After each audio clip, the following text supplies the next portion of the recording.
9 sati. Komunizam kad dođe bit će mnogo lepo. Ipak, oprostite mi za ovo mračno predskazanje, na drugi dan komunizma nastaće masovna samoubistva.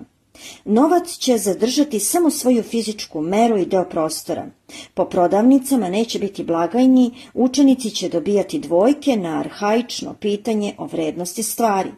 Tada će se svi oni, čiji je jedini cilj u životu bio da jedu, da budu sopstvenici kuće i automobila, ubiti se jer će izgubiti jedini cilj života. Oni ne bi mogli mirno živeti ili uopšte da žive jer će spokojstvo postati nešto sasvim jeftino i niko neće prisvajati dragocenosti da bi kupio nemir koje će sačuvati svoju visoku cenu. Želim da doživim taj dan, da se narugam onima koji se sada meni rugaju.